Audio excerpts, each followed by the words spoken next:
bem? Boa noite, eu sou a Fernanda Coimbra e estamos em mais um episódio do podcast Fechou, o podcast fechado com você e com seus interesses.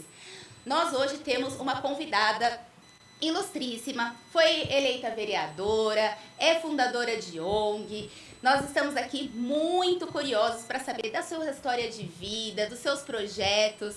Então, eu conto agora com a minha amiga Marina Dornella. Seja bem-vinda. Muito obrigada, é um prazer muito grande estar aqui. Já era para eu ter vindo em outra oportunidade, não aconteceu. Mas estava ansiosa para vir e eu te agradeço muito esse convite, viu? Estou muito feliz de estar aqui hoje. Imagina, Marina, a gente sabe que final de ano é corrido, né? Depois de uma eleição ainda, né? Cansativa, difícil. Assumir gabinete, fazer obra e se organizar, né? A questão da equipe, questão, né? De tudo para poder assumir o mandato no dia 1º de janeiro, eu sei que é cansativo, e corrido e em pouco tempo. Então, pessoal, a Marina ela foi eleita aqui como a mulher mais votada da cidade, né? Da história da cidade. É isso aí, 2.775 votos? Exatamente. Foi sua primeira eleição? Primeira eleição. Então você tá orgulhosa? Tô orgulhosa também por conta da todas as dificuldades que a gente enfrentou, né? Financeiras e etc. Então, é um marco, né? Sim. É um marco que a gente conseguiu alcançar e eu fico muito orgulhosa. Sim, eu vou entrar nessa questão da política, gente, mas vou deixar um pouquinho para depois. Primeiro a gente vai conhecer mesmo a Marina, esposa, mãe, mulher. Queria que você contasse pra gente um pouquinho, Marina, como que iniciou essa sua missão, né? Que é uma missão quando a gente escolhe cuidar das pessoas. Como que surgiu essa vontade de cuidar, de ser fundadora da ONG? Conta pra gente um pouquinho lá do início, como que isso surgiu e nasceu no seu coração. Foi como eu te disse, eu nasci e cresci na igreja Adventista do Sétimo Dia. Minha mãe é uma mulher de muita fé, inclusive é adventista até hoje, minha irmã é adventista até hoje. E eu me recordo, eu morava na Cruz Grande, né? Moro até hoje, inclusive, no mesmo lugar. E a igreja Amador Bueno era lá no centro de Amador Bueno. E a gente descia, não era nem asfaltada aquela via ainda, eu me recordo. Minha mãe vestia tudo de branco as meninas. Minha mãe criava 4 filhos e 3 sobrinhos. Então, eram 7 crianças que ela sustentava sozinha. Gente. Né? Então, minha mãe, ela vestia a gente tudo de branco, assim, uns vestidinhos. Minha mãe trabalhava de dona de doméstica, né? Então, ela juntava as moedinhas dela, colocava vestidinho na gente, a gente descia pra igreja. E minha mãe era... Lembra a Adria, que hoje acho que é Asa, não sei. Isso. Né? Minha mãe era a senhorinha da Adria, né? Que ajudava a montar cestas básicas e entregava para as pessoas. E eu era, a vida inteira, fui dos aventureiros, depois fui dos desbravadores. E naquela época, eu me recordo que a gente ia pra Coab, batia na porta dos apartamentos, pedia 1 quilo de alimento e levava pra igreja pra montar a cesta. Só que a gente era a primeira família que precisava. Recolta. A gente era a primeira família que precisava, porque a gente era muito pobre, né? Então, montava a cesta ali ali mesmo, a mãe já direcionava a nossa cesta e a gente ia pra casa muito feliz. Então, eu entendi o papel social da igreja, a importância do papel social da igreja. E eu fazia parte disso. Então, quando eu estava te contando, quando eu fiz 18, 19 anos, eu fiquei grávida da Maria Clara. E você sabe que assim, a gente sabe os preceitos da Bíblia, a gente sabe que tem que casar pra ter filho e tudo isso. E na ânsia da juventude ali, eu fiquei grávida e eu era líder de jovens na época. E não tem como, né? Pra ser líder de jovens tem que ser o exemplo dos jovens. Na época eu não entendia isso, eu achei que a igreja não me acolheu nem nada disso. Mas nem tinha como eu continuar liderando os jovens, né, tendo ficado grávida fora do casamento e tudo mais. E aí eu saio da igreja, né, num colapso assim que eu achava que eu deveria ter sido mais acolhida, mas na verdade hoje eu entendo que eu era o exemplo, né, era eu que estava ali para acolher as pessoas. E aí eu saí da igreja liderando jovens, participando ativamente da questão social da igreja. E começo a fazer essa atividade que eu fazia na igreja, fora da igreja, né? Por exemplo, eu entregava marmitas com meus amigos do Facebook, meus amigos de rua mesmo. E aí eu comecei a postar no Facebook pedindo, me ajuda com 1 quilo de feijão, porque eu vou fazer uma marmita pra tal dia, me ajuda com 1 quilo de sei lá. E eu encontrei um outro grupo no centro da cidade que fazia a mesma coisa. Só que eles faziam e não conseguia entregar. Eu conseguia fazer e entregar. E aí eu falei, vamos se unir então. Eu arrecado, vocês cozinham, eu entrego. E aí o projeto social nasceu daí, nasceu sem interesse de ONG, eu nem sabia o que era ONG, e nasceu para entrega de marmitas para moradores de situação de rua. E foi crescendo, Fernando, crescendo, foi tomando substância, todo mundo queria participar do projeto, a gente começou a ser muito conhecido nas redes sociais. Não tinha projeto social na cidade com relevância assim na época, e todo mundo queria fazer alguma parte de ONG, né? E quando a gente viu, a gente estava com os projetos mais bem basados. Eu gosto muito de crianças, até hoje eu gosto muito. E eu comecei a perceber que o futuro era as crianças, né? Que mesmo que a gente fizesse um trabalho com as pessoas em situação de rua, as crianças não tinham escolha, né? Elas são fadadas a viver a vida que os pais derem para elas, pelo menos na infância e adolescência. E eu pensei, vamos interferir aqui na vida das crianças, acho que ela é o futuro. E aí caminhou para tudo que você conhece hoje, né? Esse projeto gigante, a gente foi reportagem da Globo umas 2 vezes, que deu um boom, né, em tudo que a gente se transformou, né, no conhecimento regional do nosso projeto. E hoje é um dos maiores projetos da nossa região. Até com essa crise que teve nos últimos anos, que você sabe, 7 de cada 10 ONGs fecharam nos últimos 3 anos por questões financeiras. Entendi. Muitas ONGs no passado eram sustentadas por emendas, que parou, né, o processo de emenda começou a ficar diferente, muito politizado, né, agora emenda em troca de apoio político e tudo mais, na época, antigamente não era tanto assim. Então, hoje a gente se orgulha muito de ser um dos projetos mais firmes, mesmo diante de tanta dificuldade. Mas ele começou desde a Igreja Adventista, se a gente for fazer um paralelo assim. Sim. Não, legal, porque assim, eu fui desbravadora, eu não cheguei a ser aventureira. Quando eu cheguei na Igreja Adventista, né, eu já tinha idade, passado a idade. Já tinha passado a idade. E fui desbravadora também, né, passei por todo esse processo, né, me batizei na igreja como desbravadora, com uniformezinho. Fui também capitã de desbravador, ocupei alguns cargos de liderança, né? Mas eu já participei com os desbravadores da recolta, né? A gente saía com o clube, né, para poder fazer essa questão da captação de alimentos realmente para cestas. E realmente, assim, era um trabalho bem gratificante, né? A gente bater nas casas e assim, quase que a gente não recebe não, né? Porque é diferente você pedir um alimento, né, para compor uma cesta do que pedir outras coisas, ou com dinheiro, valores financeiros. E essa questão da Igreja Adventista, eu sei que é um trabalho bem sério, né? Eles já ajudam até a questão de calamidades, né? Levando mantimento e doações. E falando um pouquinho de calamidade, eu queria que você contasse um pouquinho da experiência que você foi, né, o ano passado para o Rio Grande do Sul, né, para ajudar naquela catástrofe que teve, né, tanto com as pessoas quanto com os pets, que é uma militância sua também. Conta pra gente um pouquinho dessa sua experiência lá. É um desejo pessoal meu. Eu sempre quis ser uma voluntária do mundo. Uhum. Tinha outra ocasião que eu queria ir uma época pra Ilha de Marajó, que me interessei muito pra ir, mas né, por questão de segurança mesmo eu não fui, porque lá era uma coisa muito violenta. Mas eu sempre quis ser a voluntária, não só da ONG Ser Amor, não só Itapevi. Uhum. Queria, onde que tivesse necessidade, eu queria ir. Então, o Rio Grande do Sul foi...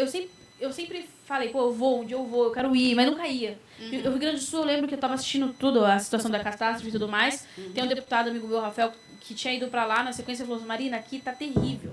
Tá terrível, você consegue sentir o cheiro da morte, sabe? A água tá na minha coxa e tem animal boiando e não sei o que lá, tá desesperador e tal. E eu querendo muito ir, eu falei, quer saber? Eu vou ali, vou levantar aí, minha filha tem 13 anos, meu marido sabe cozinhar, ela vai passar, eu vou levantar e vou ir, acabou. E eu falei assim, eu decidi 10 horas da manhã, juntei uns amigos, meia-noite nós estávamos na estrada, né?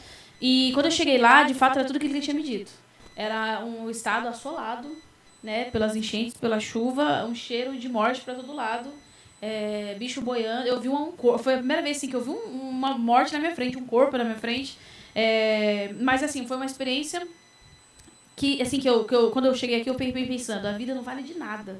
Tudo que você tem não vale de nada. Bens materiais, tudo passa. E foi a experiência que eu tive no Rio Grande do Sul. Além disso, assim, era um povo muito acolhedor, um povo que estava muito extasiado, né, com o sofrimento, assim. Então, eles acolhiam muito os voluntários. Fui muito bem acolhida. Hoje eu estou na Igreja Batista da Lagoinha.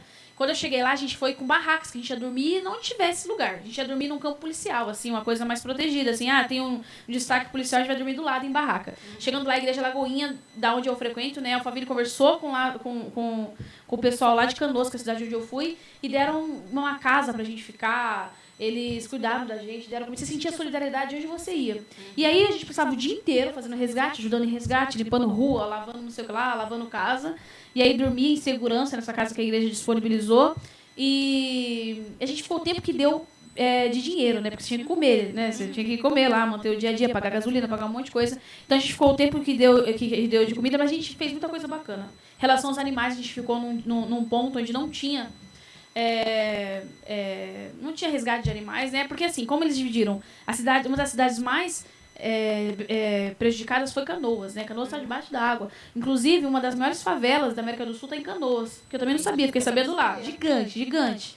E aí a gente estava num ponto dessa favela, assim, de Canoas, e cada rua tinha um ponto de resgate de pessoas e de animais. Tinha que ter. Mas a gente já estava nesse dia, quando eu cheguei lá, a gente estava no 4º dia de catástrofe. Então, no primeiro dia, estava muita gente lá, no segundo, muita gente lá, no terceiro começou a descer os famosos do Brasil inteiro pra lá, né? Então, a gente chegou nesse ápice, sabe? De muito famoso, muita gente. Tinha um problema lá com o pessoal que estava querendo resgatar, e o pessoal famoso que estava lá. E muito voluntário do Brasil inteiro começou a chegar nesses últimos dias. Mas ainda assim, tinha muito trabalho para ser feito, porque não tinha, nem todos os lugares tinha ponto de animais, né? Porque a prioridade era salvar as pessoas, aí na sequência começa a salvar os animais. Só que muitas pessoas conseguiram se salvar, as pessoas conseguiram correr, se proteger e tudo mais. Os animais não, né? Sim. E eles foram deixados por último, porque assim, quando você chega uma catástrofe e você tem que escolher, né, cada um toma suas decisões. A prioridade é salvar as pessoas, as crianças e depois os animais. E a gente chegou na hora que era o auge do salvamento dos animais. Então tinha muito animal sendo resgatado, a gente então montou um ponto lá, numa área de Canoas para resgatar animais. Aí depois, quando a gente viu que a situação já estava amenizada, a gente foi para uma outra cidade. Até me fugiu o nome, você lembra, Matheus? Essa cidade foi interessante, porque eu orei muito a Deus pra gente ser útil.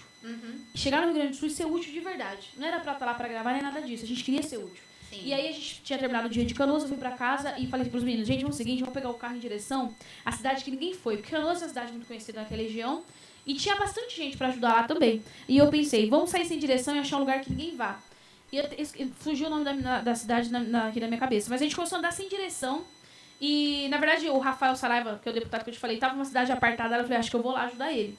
Talvez lá seja o nosso chamado. E aí a gente saiu, meio sem direção, tentando no meio do caminho achar essa cidade que a gente ia. E a gente se perdeu no meio do caminho e foi para uma cidade totalmente apartada. Chegando nessa cidade, ninguém tinha ido lá para resgatar, não tinha ido um policial, não tinha ido nada. Eles tinham, acho que, 3 guardas, uma cidade muito pequena. Tinha 3 guardas na cidade, que era o corpo de guardas. Inclusive, 2 tinham perdido tudo na enchente. Então, tinha um guarda trabalhando, foi onde eu vi um corpo de uma moça que ela morava na beira do rio e ela amarrou a criança no corpo dela. Quando começou a enchente da casa, ela amarrou toda a criança no corpo dela. Eu acho que ela tentou se salvar de alguma forma e ela não se salvou, né? Então, quando a gente chegou, inclusive, estava uma movimentação da Defesa Civil em volta dessa região e a gente foi lá com a pessoa que estava acompanhando a gente. E aí estava lá, né? O corpo esperando ser recolhido e ela contou essa história. E dava para ver, né? A criança estava amarrada no corpo dela. E porque ela conseguiu resgatar. E naquela cidade a gente conseguiu ajudar bastante. A gente limpou casa, a gente mudou as pessoas que estavam. Porque nessa cidade estava para acontecer de novo a enchente, né? Tinha subido muito o nível do rio. É uma cidade à beira do rio. Parou um pouco de chover e depois Voltou. Né? E essa cidade era à beira do rio. Então, quando a gente chegou, começou a chover, o prefeito deu alerta. E lá numa cidade tão pequenininha, a gente ajudou o prefeito. Ele recebeu a gente bateu em casa, dizendo, gente, sai de casa que vai chover. Sai de casa que vai alagar de novo. E aí a gente ajudou a tirar essas pessoas e tudo mais. Quando eu cheguei na cidade que eu estava de novo, né, que era uma caminhada acho que de umas 2 horas até a nossa casa, eu falei que eu tinha orado a Deus para me mostrar um caminho, era esse caminho. E o mais interessante é de chegar a doação nenhuma nessa cidade. E aí eu falei para eles, eu vou embora para São Paulo e eu vou mandar um caminhão para vocês de coisa, de tudo. E aí terminou os dias no Rio Grande do Sul, eu voltei para São Paulo e arrecadei uma carreta de água, comida, roupa, tudo, né, Matheus? Matheus, ali ele sabe de tudo. A gente arrecadou uma carreta e a gente mandou para essa cidade.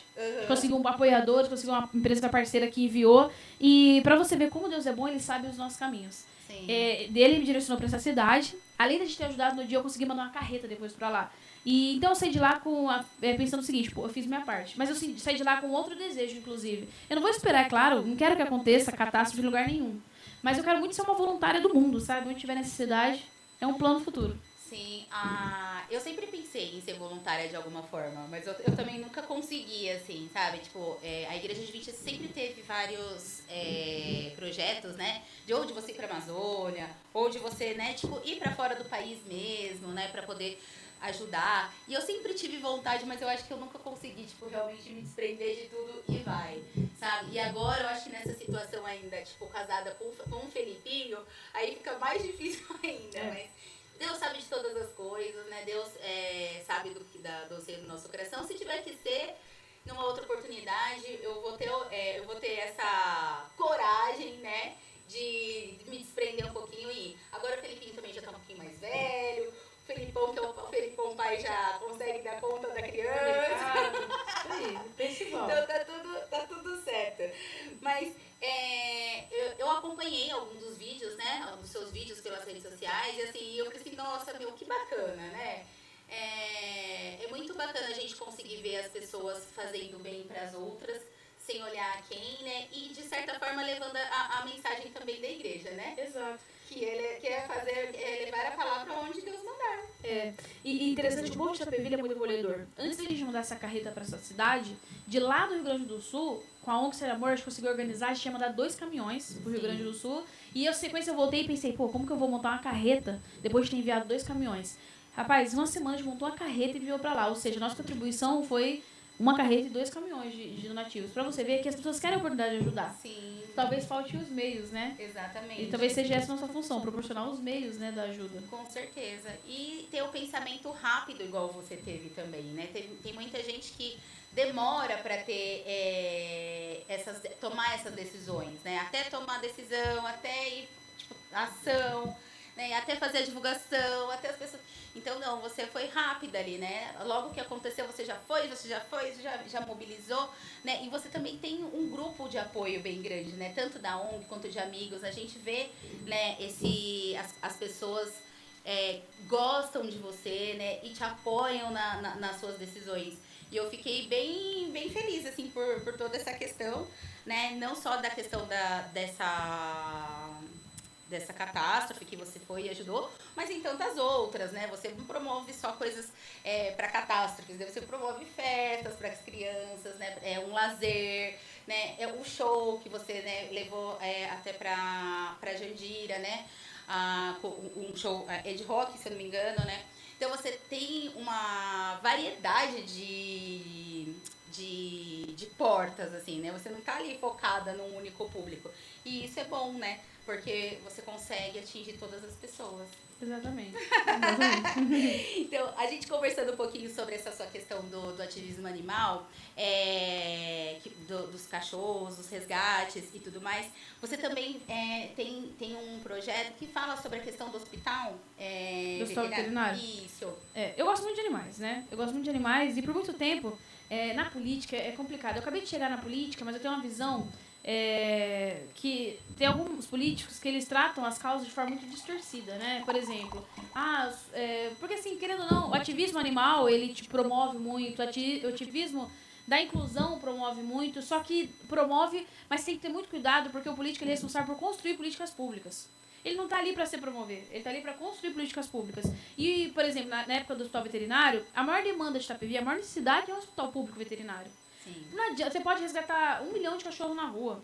Todo cachorro demanda muito cuidado, todo animal demanda muito cuidado e é muito caro. É caro. É muito, tanto que se você for pesquisar hoje, uma das profissões que está mais em ascensão é o veterinário. Todo mundo ama animal hoje em dia, né? Como cresceu as clínicas 24 horas particular, muito, né? Assim, isso é bom. As pessoas amam muito os animais hoje em dia, muito mais do que era antes, né? Por falta de conhecimento, falta de informação.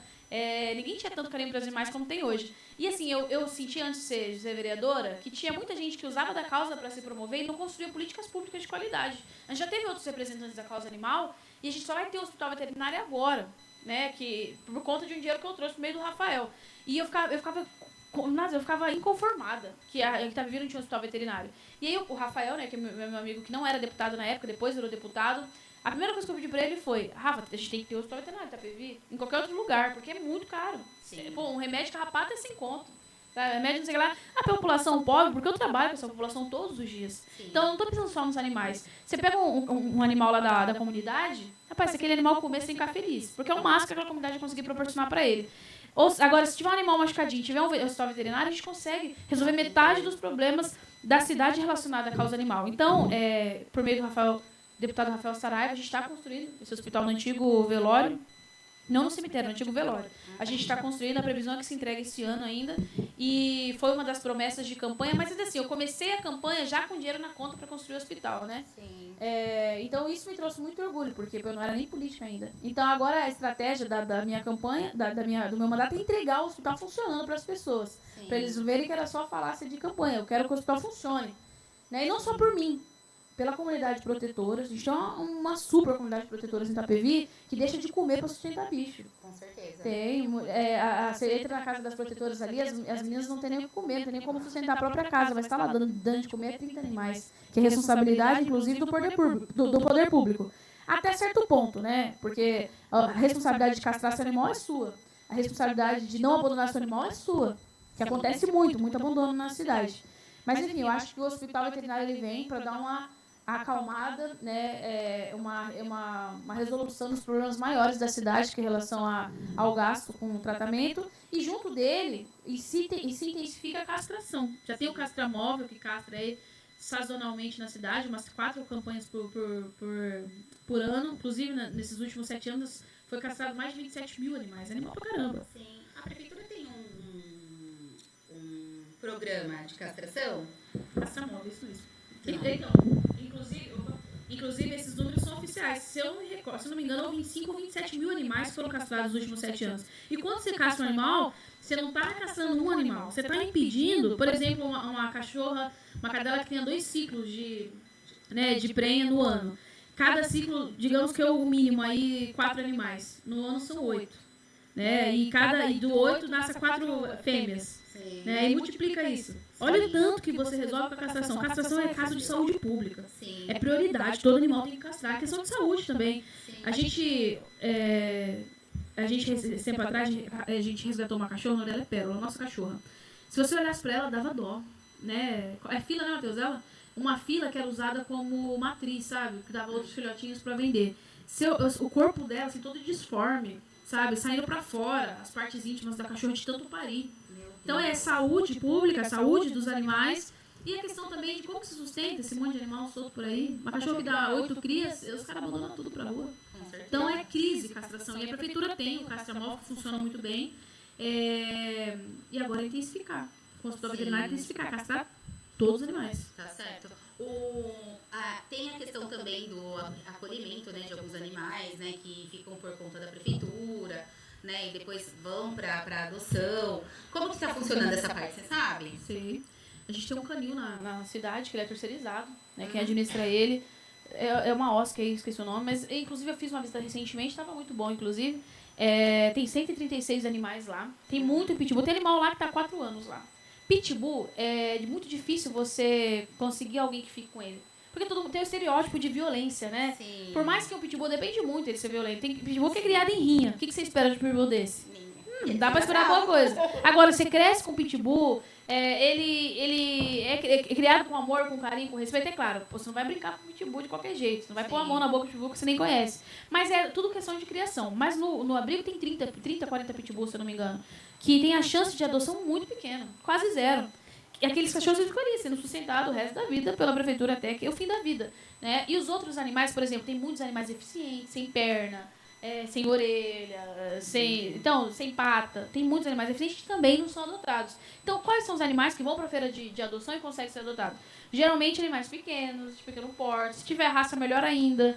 Mas, geralmente, os pequenininhos. A chance de um animal maior ser adotado é muito pequena. Então, você olha para o canil e pensa, poxa, mas por que não tem rotatividade? Porque ninguém adota um pitbull. Porque ninguém adota um cachorro deficiente. E são esses que ficam ali na prefeitura gerando custo, né? Porque tem que pagar. Você paga por animal. Por animal. É, então, tem que continuar pagando. Então, o esquema da prefeitura é, o munícipe liga, né? Tem que ser cachorro de rua, de fato. Não é cachorro comunitário. Tem muito cachorro comunitário. Você tá ali na praça, todo mundo tá alimentando, é cachorro comunitário, deixa ele ali. Deu alimento. Deu alimento, castrou. Deu alimento, castrou, o cachorrinho tá bem, ele é comunitário. Inclusive, tem muitas cidades no Brasil que tem essa lei bem estipulada em que é um comunitário. Mas tem um cachorro doente na rua, machucado ou abandonado, você liga para a secretaria, ele manda lá o pessoal buscar, né, se tiver alguém disponível na hora, né, que tem os plantões lá, leva pro canil, tem equipe lá tem os profissionais lá, o médico veterinário, trata o cachorro e deixa ele lá. Na próxima feira, né, prepara todo o cachorro, tem que vermifugar, tem que castrar. Você não coloca o cachorro para adoção sem fazer tudo isso, né? Sim. Às vezes microchipar e etc. Aí ele vai para a feira e aí o correto seria que ele fosse levado, né, numa adoção responsável, onde você assina um monte de termos, se responsabilizando pelo animal. Mas, na verdade, vai 20 cachorros para a feira, 3 pequenininhos são adotados, voltam todos pro canil. Só que é o seguinte, a demanda da rua não para. Você coloca onde esse cachorro se tem vaga para 150 no canil? Tem que fazer. Aí, por exemplo, a gente tem uma rede de protetoras que acolhe esses animais de forma sazonal. Você segura o cachorro um tempo, enquanto a gente trata ele, depois arruma um lar para ele. Mas por exemplo, a minha rede de protetoras, todas elas estão sobrecarregadas. Lá em casa, se eu levar mais um cachorro, eu vou ter que morar fora de casa, que meu marido vai me pôr pra fora de casa. Se eu levar mais a gente tem um monte de cachorro, a gente tem um monte de gato. Todo dia ele fala pra mim, não traz, chega, tem um monte, a gente não tá dando conta nem desses. E aí a gente fica com esse cachorro pra mim, até arrumar um lar pra ele. Inclusive, assistindo essa live aqui, tem umas 3 pra me cobrar. Fica com esse animal aqui, eu pago a ração até achar um lugar pra ele. E não tem o que fazer. Entendi. Por isso que tem que investir em castração. Na prefeitura, eu não sei se como que funciona aqui em Itapevi, mas lá em Carapicuíba, quando eu era secretária, a gente tinha um problema, porque quem cuidava da parte das zoonoses era a saúde, né? E a gente também tinha uma cota ali que a gente pagava para poder cuidar dos animaizinhos. Uma forma que a gente criou para ver se conseguia ter mais adoção foi criar um carômetro dos cachorrinhos. A gente ia até a comunicação ia até o abrigo dos animais, fazia foto dos cachorrinhos e criava como se fosse um catálogo para as pessoas conseguirem ver pela internet, pelo site da prefeitura, se ela se interessa por algum cachorrinho. Porque às vezes, tudo bem, o pitbull ele não é levado para a feira de adoção, mas às vezes alguém quer um pitbull e não sabe que tem um pitbull. Sítio, né? Exatamente. Então, eu não sei se existe, né? Mas fica excelente. Fica aqui a minha dica.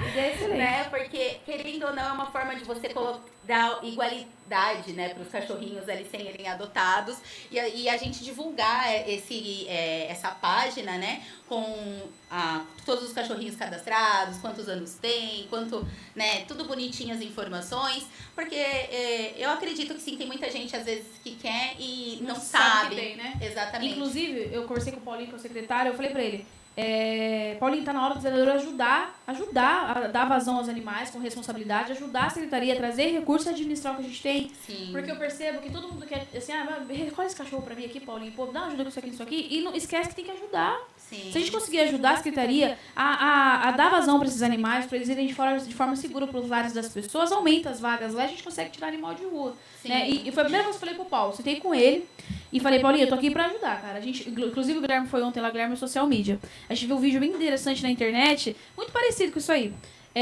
Só que não era fotos, né? Você pegava um vídeo e fazia... grava cachorro por cachorro e fala, meu nome é Todd porque eu tenho a cor marrom e eu gostaria de ser...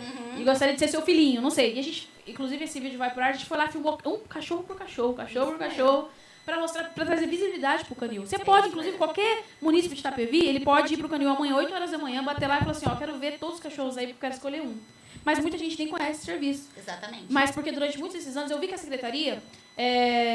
E olha que eu sou crítica, hein? Mas eu vi que a secretaria se esforçou. Eu vi que o Paulinho se esforçou com a verba que ele tinha. Mas agora a gente precisa de ajuda, todo mundo junto. Os vereadores da causa, inclusive tem 3 hoje na Câmara, os vereadores da causa, todo mundo que se identifica com a causa, para que a gente consiga construir políticas públicas. Sim, parar de enxugar gelo. Arregaçar as mangas, né? E produzir, unir forças. Porque assim, a gente tá numa geração de vereadores novos que já são antenados nessa questão de rede social, de criar conteúdo. Então, se você pegar o número de seguidores que cada vereador tem e a gente, vamos dizer assim, utilizar a favor das causas públicas e das causas que precisam ser levadas à população, a gente vai atingir muito mais gente. Muito mais. Então, porque são quantas pessoas que seguem o site, que vão no site ou que seguem o perfil da prefeitura, né? Às vezes a pessoa tem atividade com você, segue você, mas não segue a prefeitura. Então, é uma forma realmente de ampliar o alcance das informações. Exatamente, pulverizar informações, né? É isso aí. Deixa eu te perguntar a pergunta aqui que não quer calar, né? Eu sou mãe atípica, né? E eu sei que você ajudou na construção do plano de governo, né, do atual prefeito, com a questão do Ter Acolher, que você também trouxe verba através do deputado. Conta um pouquinho pra gente desse projeto. É um projeto ali, A Menina dos Seus Olhos. Como que é esse seu relacionamento com as mamães atípicas aqui de Itapevi? Conta pra gente um pouquinho sobre essa sua parte do social e inclusão. Eu tenho uma amiga chamada Gabi, uma das melhores amigas que eu tenho na face da Terra. A Gabi, ela tem uma filha chamada Isa. A Isa tem a mesma idade da minha filha. Só que a Isa, além de outras coisas, ela foi diagnosticada com autismo, né? E eu conheci o autismo, tudo isso, há uns 8 anos atrás, uns 9 anos atrás, que eu conheci a causa, ainda estava no início, não tinha esse monte de diagnóstico, ninguém falava disso o tempo inteiro, mas a gente já falava sobre o tema. Durante os anos que se passaram na ONG, a gente começou a entender a necessidade de falar do assunto, mas mais que isso, trazer suporte para a família típica. Desde o início, meu foco foi muito a família típica, porque minhas amigas, hoje eu tenho infinitas mães atípicas como amigas, né? Mas eu via a dificuldade da Gabi, eu via a dificuldade das amigas da Gabi, que também os filhos eram laudados com o autismo, e falava-se muito da ajuda para o autista, falava-se pouco do suporte para a mãe atípica, né? E a questão da saúde, ela está engateando, agora deu um volume assim, das ações voltadas pro autismo, mas naquela época ela estava engateando, nem se falava disso, né? E à medida que o tempo foi passando e esse assunto foi ganhando mais relevância e notoriedade, a gente já estava lá antes já tratando disso. Então, quando deu aquele boom de notoriedade, quando as pessoas estavam aprendendo a falar sobre isso, a gente começou a oferecer apoio psicossocial na nossa ONG. A gente não tinha estrutura para oferecer, mas eu tinha essa amiga, o nome dela é Janaína, psicóloga, né? E ela era fazendo nossa roda de conversa com as mãezinhas, a gente dava apoio psicológico pros autistas na época e tal. Inclusive, ela é a dona daquela clínica que eu te falei. Da eu esqueci, agora faço que Interterra, não sei. E ela abriu essa clínica especializada em autismo na cidade e ela tem fila de espera para atender. Ela é excelente. E ela fazia isso na ONG. Um dia ela falou assim pra mim, Mara, a gente consegue fazer. Mas eu acho que a gente podia fazer muito mais se a gente tivesse estrutura. E eu falei, Jana, é verdade. Se for oferecer um serviço mais ou menos, eu prefiro nem fazer. Ou a gente dá o melhor, ou a gente não faz. E eu parei pra pensar e fiquei pensando, até quando o terceiro setor vai ter que oferecer um serviço que é de direito da população e quem tem que oferecer é o poder público. E aí, conversando com o Igor, que é um grande parceiro meu, o Igor Soares, falou assim, Maria, interesse eu tenho, a gente não tem dinheiro. Mas se você atrair algum deputado para a cidade que queira investir na causa, eu desenvolvo o prédio, eu dou o prédio, tento trazer o resto da estrutura e a gente faz uma clínica especializada em autismo. Foi quando eu comecei a entender essa ideia. Tinha um outro vereador também, o Bruno Gabriel, que eu não posso deixar de citar ele, que ele foi, eu vi nas redes sociais dele que tinha ido em algum lugar ver uma clínica escola sobre autismo. Falei, poxa, que bacana, vou começar a ver essa clínica escola. E comecei a buscar no entorno da cidade, na região, todas as clínicas especializadas em autismo começaram a se formar. Que agora, sim, do ano passado, deve ter inaugurado um monte. Sim. Mas naquela época era só estudos, né? E aí eu busquei boas práticas para ser pro Igor. Falei, acho que tem que ser desse jeito. E trouxe o Rafael Saraiva, que é esse meu amigo, que ele é ativista tanto da causa animal quanto da causa da inclusão. E é por isso que a gente se dá tão bem. Por isso que a gente é muito parceiro. E eu falei para ele, Rafa, a gente precisa de uma clínica voltada para o autismo na cidade. O que você acha de a gente investir nisso também? Porque ele já tinha falado para mim que ia investir na causa animal. E aí ele enviou 2,5 milhões para ajudar na adaptação do prédio do velório, na adaptação do prédio da antiga Secretaria de Esportes para o TEA Acolher. Mas agora a gente até mudou os planos, talvez nem seja lá mais, a gente está com outros planos para... Pergunta aí. A gente está mudando os planos, mas o projetado é que se entregue o TEA Acolher no final desse ano e isso do ano que vem. Mas mais do que isso, assim que o TEA começou a fazer o plano de governo dele, eu chamei as mães atípicas aqui da cidade, as que estão sempre ali nos movimentos sociais da cidade voltados para a inclusão. A gente escreveu as propostas, assim, o que a gente achava que o TEC tinha incluído no plano de governo dele. E num evento de inclusão, inclusive foi eu que organizei para a campanha do TEC, a gente trouxe as referências ali da inclusão e chamei o TEC e falei assim, gente, agora vamos tentar incorporar todas as necessidades das mães atípicas no plano de governo do TEC. A gente conseguiu incorporar bastante coisa, inclusive o TEC Acolher, a coordenadoria de inclusão lá da Secretaria Secretaria dos Direitos Humanos, né? E várias outras coisas que a gente está aí na luta aí para emplacar. Mas eu acho que a maior vitória da inclusão, né, das mães atípicas, da causa atípica na cidade vai ser a inauguração do TEA Acolher. A menina dos meus olhos, é o meu maior desejo. E agora é o seguinte, tem o dinheiro da conta, mas precisa de mais, né? Acredito, se não me engano, teve outro deputado, esqueci o nome dele, o Igor me falou, mas não veio fácil na minha cabeça. Davi alguma coisa. Ele deu a diferença do valor que precisa para a adaptação do prédio do Secretaria de Esportes, da antiga Secretaria de Esportes.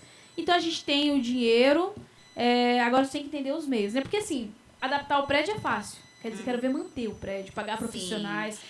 A maior dificuldade na parte da saúde, esse é o manter, né? É o manter. Quando eu estava como secretária, o Marcos Neves, ele falava muito isso. Falou assim, o problema não é fazer o hospital, né? Mas mantê-lo, porque o valor que se gasta por mês para manter um hospital é como se você estivesse construindo um hospital novo todos os meses. Todos os meses. É isso que é a minha preocupação, porque você não posso também falar assim pro TEC, o dinheiro tá na conta, faz. Não é só isso, que erguer é fácil. É difícil manter. E uma cidade igual Itapevi, que não tem uma captação tão relevante, se a gente for entender a proporção das obras que a gente tem. A gente tem um monte de Escola do Futuro. A gente tem, inclusive, a referência no Brasil inteiro, a Escola do Futuro. E tem um monte de coisa que demanda... Tem o certo que está sendo construído, tem um monte de coisa que demanda muito dinheiro. Sim. Então, como que mantém tudo isso em pé e com qualidade? Em pé, talvez até consiga, mas e com qualidade? Então, também o vereador, agora eu na posição de vereadora, não só como ativista da causa, eu tenho que entender como tudo isso vai funcionar. Sim. E não jogar todo o ônus na prefeitura. Que bom que eu trouxe essa parcela de dinheiro, mas agora eu tenho que ajudar a fazer tudo isso funcionar. Talvez seja por isso que a gente esteja repensando o local do Té Acolher, porque entre ter uma estrutura gigante e não funcionar, eu prefiro 1000 vezes um espaço menor e mais acolhedor ou incorporado a um outro espaço que funcione de fato. Sim. Onde a mãe atípica vai lá com o seu filho e ela consiga fazer todas as terapias em lugar só e ao mesmo tempo que o filho está em terapia, ela consiga, em vez de ficar numa sala de espera sucateada pelo tempo, ela fique talvez fazendo sei lá, passando psicóloga. Com apoio jurídico ali do lado em relação aos benefícios que ela tem direito. Então hoje a menina dos meus olhos é o Té Acolher. A gente já sabe, tem previsão, tem um comprometimento do governo que vai entregar, mas eu tenho que ajudar o Teco agora a viabilizar. Sim. Esse é o meu propósito.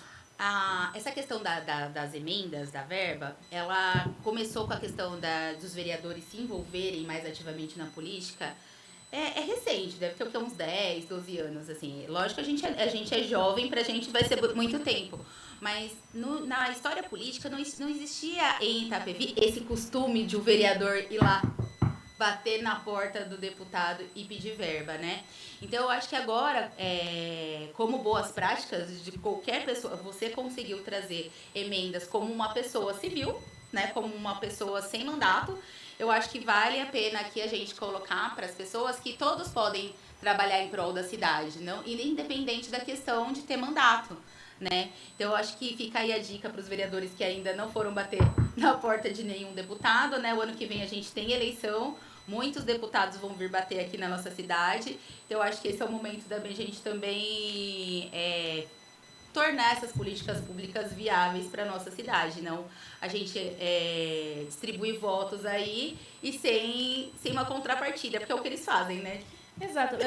Por isso que a minha aposta são 11 vereadores novos. Digamos um ou outro que já tenha sido vereador em outra ocasião, são 10 vereadores novos. Sim. E assim, é uma juventude mesmo que não está preocupada em... Assim, eu consigo enxergar dessa forma. Eu acredito, inclusive, que a juventude é menos corrupta, viu? Eu tenho essa impressão. Assim, eu digo por mim também, não tô preocupada em fazer carreira e ganhar dinheiro. Uhum. Pô, eu tô ali, meu salário é suficiente pra eu viver, eu quero fazer um bom trabalho, eu sinto muito isso nessa juventude que entrou agora na Câmara, sabe? Então, a minha esperança é que eles entendam, o vereador tem que entender que ele não é um peso morto. Ele não tá ali pra pedir voto de 4 anos. Ele tem que ajudar na gestão ativamente. Sim. Pô, trazer recursos, entender também o tempo das coisas e passar pra população o tempo das coisas, não ficar fazendo política de tudo. Imagina se eu quisesse fazer política de uma causa tão importante como o autismo, né, cara? Você é uma mãe típica, você sabe que você enfrenta na sua casa. Sim. E você já fazer política de tudo? Pô, fazer política, faz políticas públicas. Não fica fazendo politicagem das coisas das pautas são importantes para as pessoas. Você tem que ter bom senso. É importante para você vive isso todo dia. Com certeza. Vou fazer voto no seu sofrimento? Não, é verdade.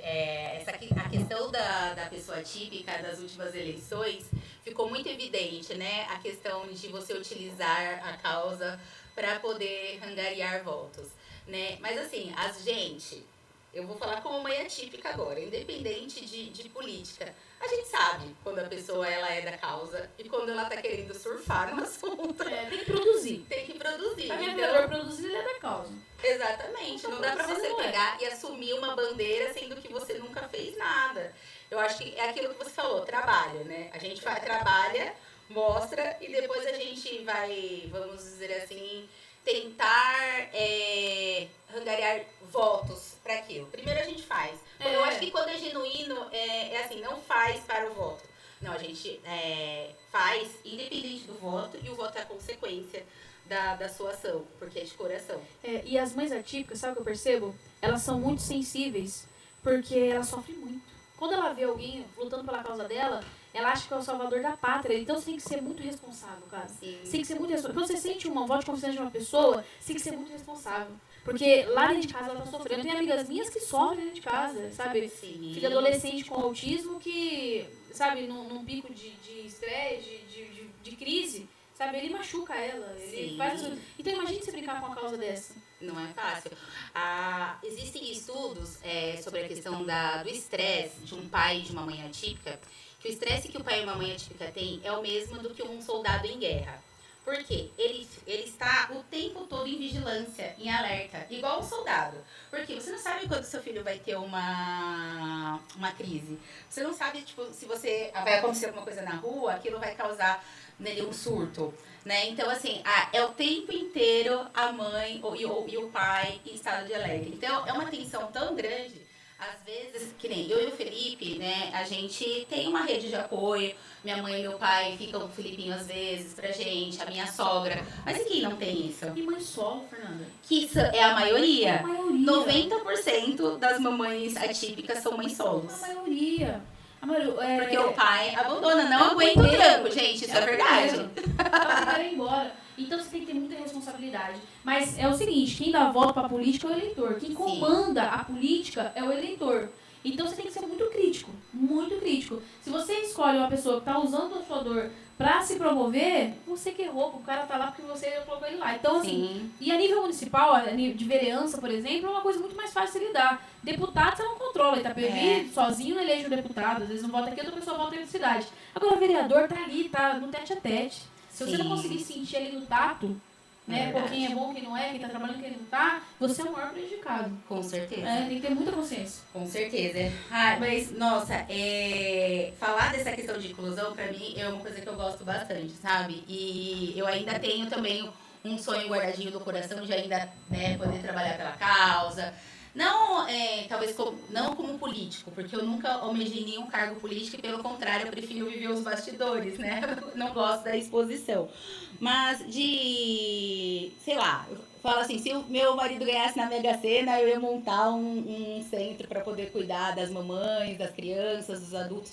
Eu acho que hoje a gente fala bastante em questão de centro de referência, né, para crianças autistas, mas uma coisa que me preocupa muito como mãe é o que vai ser do meu filho quando eu não estiver mais aqui. Ele não vai ser mais criança, ele já vai ser um adulto para velho. E quem que vai cuidar dele? Esse é um termo que a gente tem que falar urgente. Urgente. Acho que isso é só até 15 anos. Daí para nem isso. Criança, bateu 12, 13, você para de falar disso. Sim, porque o que acontece? Se eu não estarei viva, muito menos a minha mãe, meu pai e a minha sogra. Quem que vai cuidar dele? Porque hoje eu não penso em ter mais filhos. Então ele não vai ter uma irmã para cuidar dele, né? Então, assim, muitos dos casos de crianças autistas, ele é genético, né? Então, no meu caso, eu tenho uma anomalia no meu X frágil, que eles chamam. Então, a mulher, ela tem X e X, né? E o menino e o homem tem X e Y.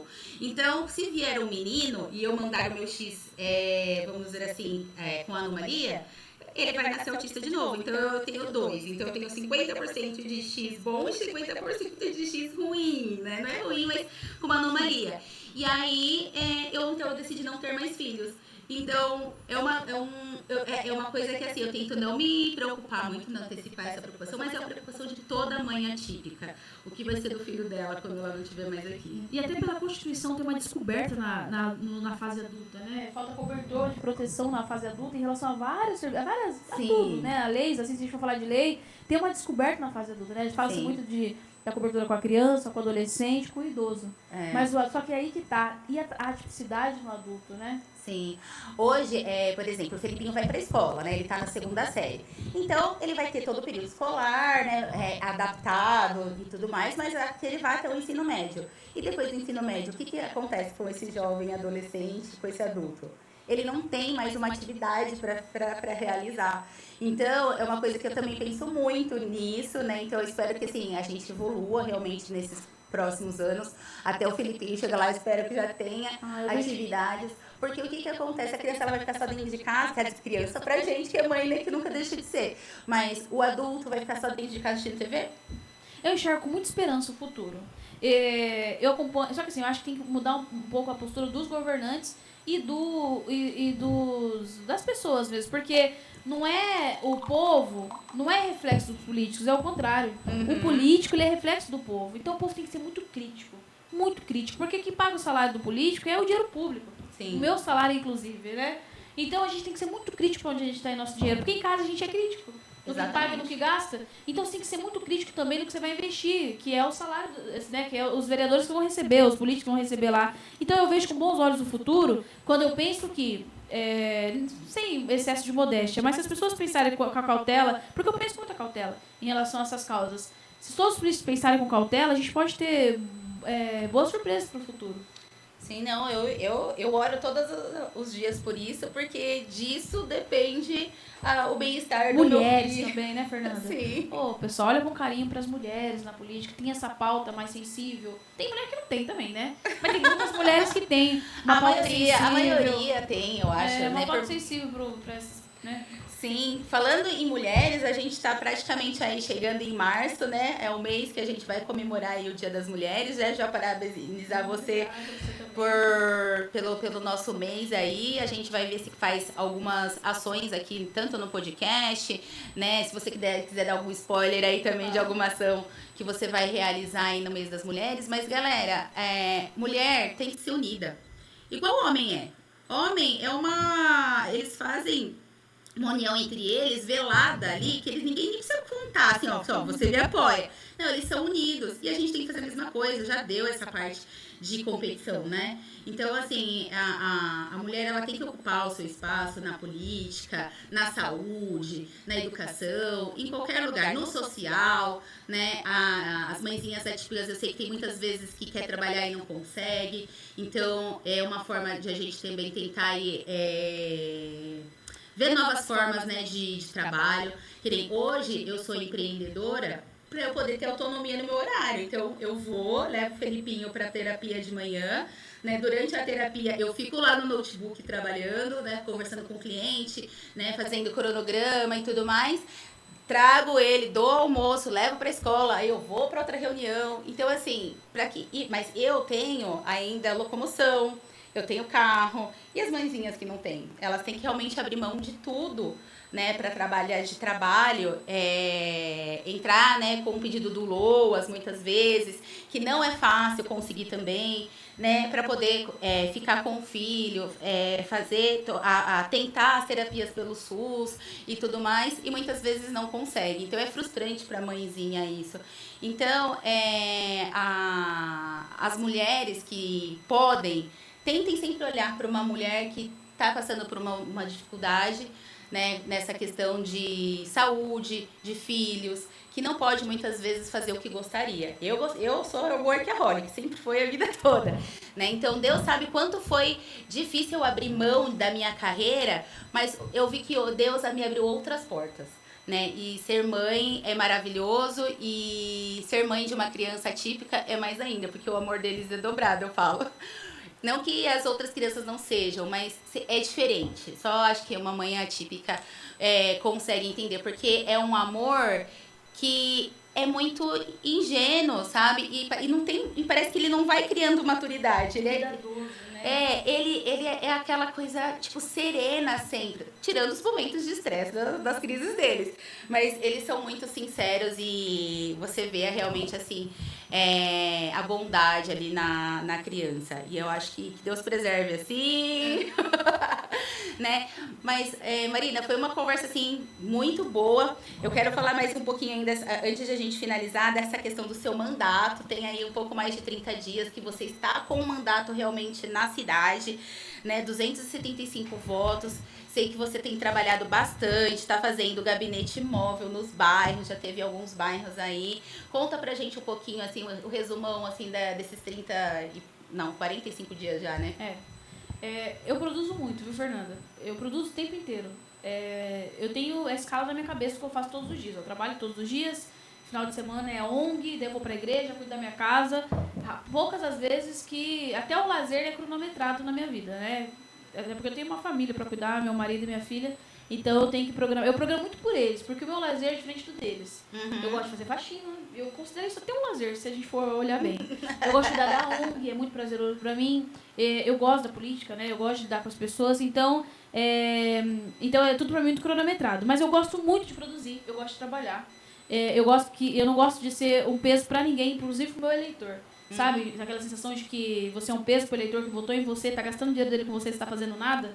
Eu não vou ser um peso para o meu eleitor. Então, eu gosto muito de produzir. O resultado é meus 40 dias de mandato. Eu falo com muito orgulho desses 40 dias de mandato e aquilo ali não é... Você fez uma prestação de contas. Eu faço prestação de contas porque eu acho que é o mínimo que a gente tem que fazer. As pessoas falam que o eleitor ele é seu chefe. Mas, para mim, o meu eleitor é meu cliente. Né? Eu estou prestando um serviço para ele. Né? Então, eu quero mostrar para ele o que eu estou produzindo. Até porque, para ele me contratar de novo, ele tem que ver o que eu estou produzindo. Então, inclusive, isso é muito necessário para a política. Sabe por quê, Fernanda? Porque quando eu fui para a rua a primeira vez, eu já fui sabendo que eu ia apanhar. Porque o político ele é estigmatizado como um ladrão, que não produz, pega o dinheiro e vai para casa. Então, o primeiro desafio que eu tive é mostrar para as pessoas que eu não sou corrupta, que eu não sou ladra, sem mesmo ter nem oportunidade, que eu acabei de chegar. Né? E como que você faz isso? Trabalhando e trazendo transparência para os processos. Então, eu tento trazer transparência para tudo que eu faço. Eu tento também... É muito difícil também a questão da fiscalização, porque o munícipe está acostumado com sensacionalismo na fiscalização. Você entra no hospital, você bate na porta, puxa a coberta do médico que está dormindo no tempo dele devido a maior parte das vezes, você faz um escândalo, você leva para a internet. E esse não é a forma de fiscalizar. Né? Você tem o dever de fiscalizar os documentos públicos, os contratos, se está tudo funcionando, se de fato a escala condiz com a realidade. Esse é o tipo de trabalho que eu faço. Né? A fiscalização. Então, para você fazer um bom trabalho hoje, você tem que reeducar o seu eleitor. Você tem que ir de desencontro com os políticos antigos. Né? Você tem que fazer muita coisa fora da caixa, que talvez te traz um certo desconforto, né? Em todo quanto é lugar. Mas dá para fazer. Dá para fazer de uma forma inteligente, eficiente. Então, a minha estratégia de mandato nesses 40 dias, quem me acompanha sabe, trazer publicidade para os atos, trazer transparência para tudo que eu apresento, fazer as prestações de conta e, mais do que isso, para estar próximo da população. A segunda maior crítica, depois do político ladrão, é o político que some. Né? Então, a primeira coisa que você quer mudar, quer ser um político diferente, primeiro, não seja corrupto. A segunda coisa, se aproxime da população. O que eu faço com o gabinete móvel? Ninguém vai poder falar daqui 4 anos que eu sumi. Porque nesse meu primeira semana de eu assumi inclusive era dia 6, né? Mas eu assumi dia 1. Se você for olhar nas minhas redes sociais, dia 7 eu estava no gabinete móvel. 7 dias depois eu estava no gabinete móvel. Certo? Inclusive a primeira semana que estava todo mundo festando, eu estava reformando meu gabinete com as minhas mãos, com a minha tinta, com o dinheiro que eu comprei do meu bolso. Então eu quero mostrar para as pessoas que dá para fazer uma política transparente, dá para fazer uma política produtiva e dá para fazer uma política próxima à população. Né? Por que é difícil estar perto, assim, o tempo inteiro próximo da população, que os políticos antigos assim, me falavam uma época, mas porque o pessoal vai te pedir muita coisa, sei lá. É uma outra forma de educar a população. O que dá para fazer, o que não dá? Eu quero jeitinho, não tem jeitinho, gente. É fila para tudo, é fila. É fila. Como que a gente pode fazer o jeitinho? Fazendo políticas públicas para trazer mais recursos para a cidade, para aumentar os médicos no posto de saúde, você não precisa esperar um monte de tempo. Mas se eu te passar na frente, eu falo sempre isso para as pessoas que me procuram e falam assim, olha, você consegue adiantar um exame lá? Eu falo, rapaz, se eu adiantar o seu, que eu nem sei se isso é possível, tem outro lá atrás que não tem contato com nenhum vereador e vai ficar atrasado. Vai ficar lá, você pode até morrer na fila, porque teve jeitinho aqui na frente. E ainda falo com isso, se a gente tiver jeitinho, todos os casos dos vereadores, dos parentes e os dos políticos seriam priorizados. Você quer que os políticos sejam priorizados? Não, então não peça jeitinho. Espera na fila.